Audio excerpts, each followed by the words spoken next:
Preface.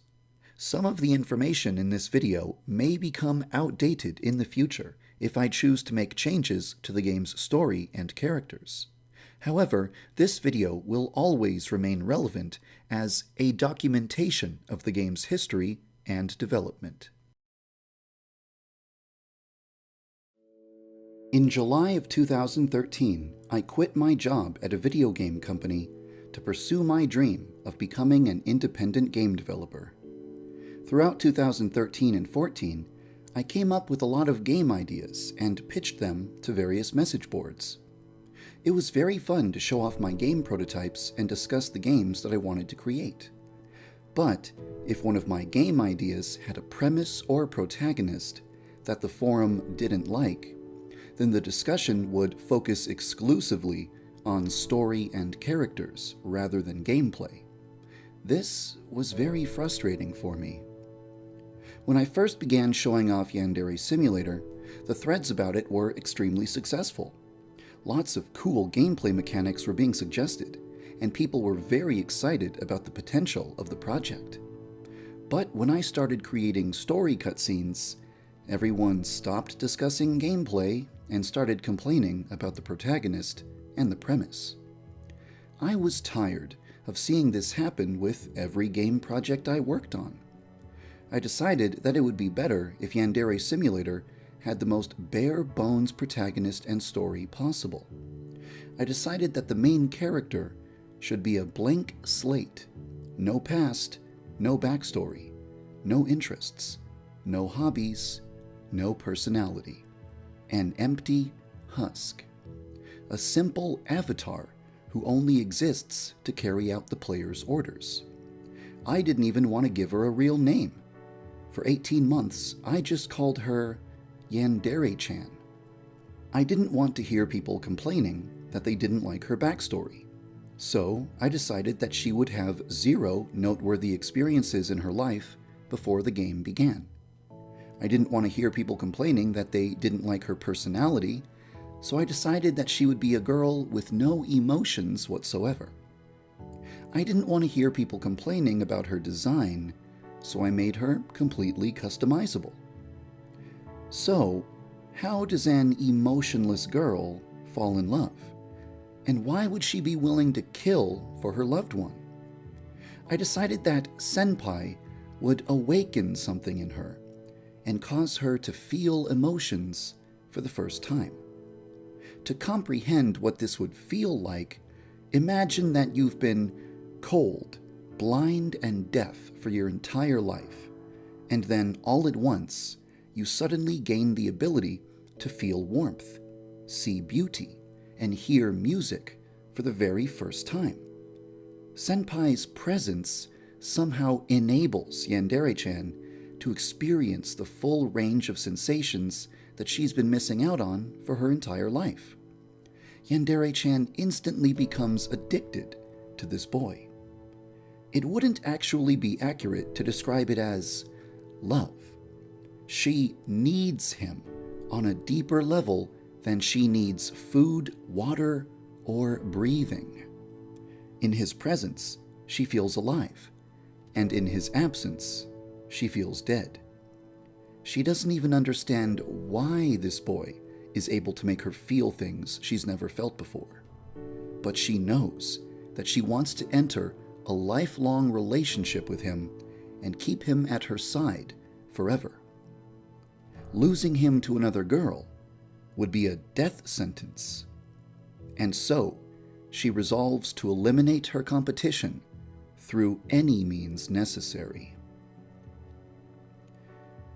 I didn't want to provide a reason for why she's emotionless because someone would just complain that they don't like it. I didn't want to provide a reason for why Senpai is able to unlock her emotions because someone would just complain that they don't like it.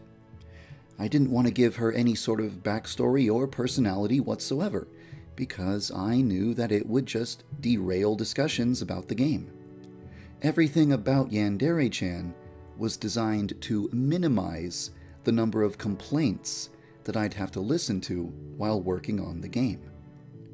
Ironically, Yandere-chan's emotionless nature has actually caused a lot of complaints. In Japanese, the word yanderu means to be mentally ill. The word dere means to be love-struck. This is where the word yandere comes from. Yandere-chan does not have a mental illness, or rather, she doesn't have any real-world condition that actually exists. It's debatable whether or not she loves Senpai. She's pursuing him because she needs him in order to feel alive, not because she has a simple schoolgirl crush on him. So, does Yandere-chan even qualify as a yandere girl? It depends on how strict you are with the definition of the word. If you define yandere as a character who seems innocent but secretly has a psychotic side, then our protagonist is definitely a yandere girl. But if you define yandere as a character who is sweet and cute on the outside and becomes violent because of love specifically, then Yandere-chan technically doesn't count. In the beginning, I definitely didn't expect Yandere Simulator to become popular. I thought that, at the most, only a few hundred people would even play it. I wasn't trying to create a masterpiece. I was only trying to make a game where an anime girl stabs people. I thought I'd just work on it for about 8 months and then release it. I thought that the final game would only be about as deep as mission mode currently is. If I had known how popular the game would eventually become, I probably would have taken the protagonist more seriously and given her an actual backstory and personality. But at the beginning of the game's development, making her a deep character was the last thing on my mind. Sometimes I do get the desire to change a few things about how Yandere-chan is characterized. For example, instead of portraying her as a girl who has been emotionless for her entire life, perhaps she could be a girl who has felt like something is missing for her entire life. Imagine being permanently hungry but unable to eat, or permanently tired but unable to sleep, or permanently thirsty but unable to drink.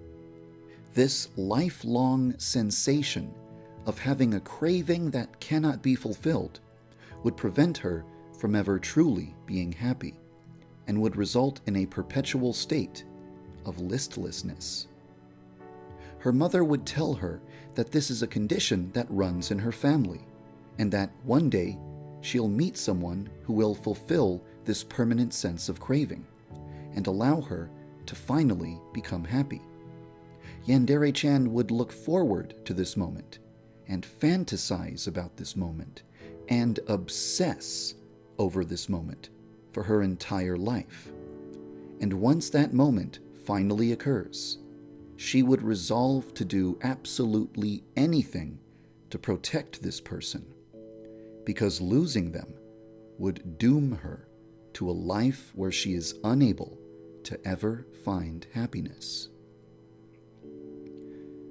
I like this idea because it doesn't change Yandere-chan's identity too much from what has already been established, and because it wouldn't really require me to change anything in the game, other than the voiceover of the introduction cutscene. However, I worry that it would be weird if I changed what type of character she is at this point in time. She's been defined as an emotionless girl for almost 3 years now. Part of me wants her to remain as an empty vessel devoid of personality, whose sole purpose as a character is to carry out the player's commands. And part of me wants her to become just a little bit deeper than that. Changing the nature of the protagonist after 3 years would be a big deal. So it's a decision that I wouldn't want to make without carefully considering the community's opinion. Your feedback on this matter would be greatly appreciated. I'll put a poll in the video description, and I'll also pay close attention to what the community says about my proposal to change Yandere-chan's identity. Regardless of whether or not I decide to make changes to Yandere-chan's identity, it's important to note that her personality is largely dependent on the choices of the player. For example, if you go on a killing spree, you are establishing that she's bloodthirsty. If you eliminate your rivals in a cruel way, you are establishing that she's sadistic. If you eliminate your rivals in a stealthy way, you are establishing that she's cunning. If you eliminate your rivals without a single drop of blood being shed, then you are establishing that she's not a violent person at all. Yandere-chan is a reflection of you and your choices. The only thing that all versions of Yandere-chan have in common is that every one of them has the potential to do incredibly cruel things, because she is striving to avoid losing Senpai, which, to her, would be a fate worse than death. Even if I do decide that Yandere-chan should remain a very simple and straightforward character, this doesn't mean that the rest of the game needs to be shallow. I've come up with a backstory for Yandere-chan's mother, her grandmother, and the rest of her ancestors. I've come up with an origin for the strange condition that runs in their family. I've come up with an explanation for what makes Senpai so special, what causes him to attract so many women, and what causes him to awaken feelings in Yandere-chan. I've also come up with an overarching story that goes beyond just Yandere-chan and involves a wider cast of characters who each have distinct personalities. So, even if Yandere-chan is intentionally a very simple character, I still intend to do the best I can to deliver a good story.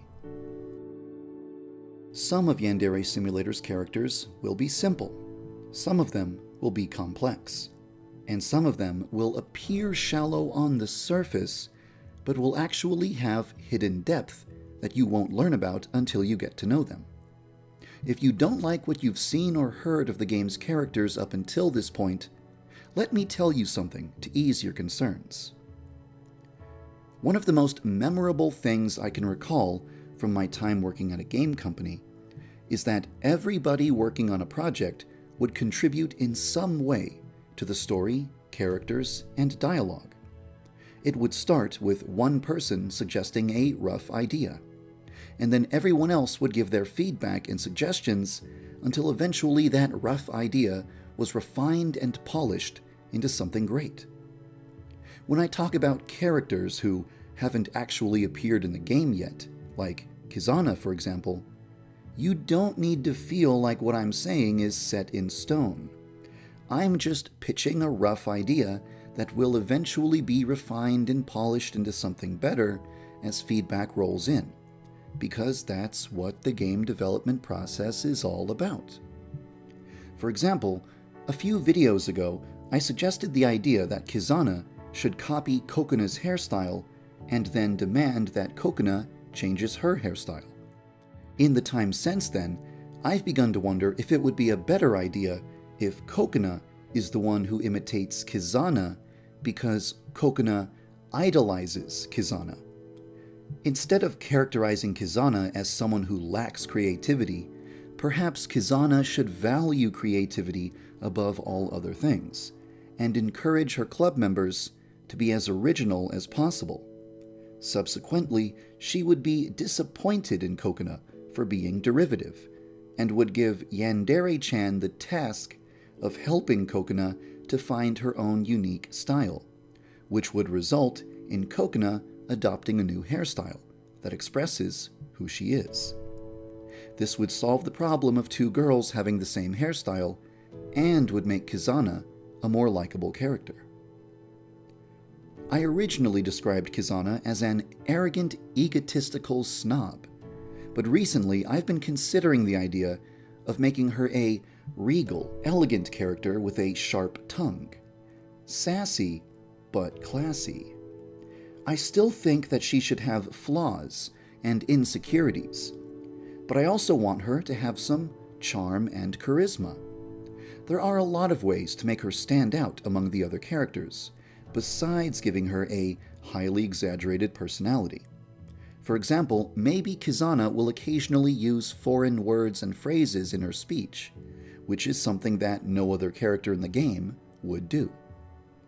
In short, what I'm saying is that if you don't like what I have to say about a character in these videos, just keep in mind that the game development process involves sharing rough ideas, listening to feedback, and polishing your material until it shines. Very few things in these videos are permanently set in stone forever. I hope you enjoyed this retrospective on Yandere-tyan. Thank you for following the development of Yandere Simulator.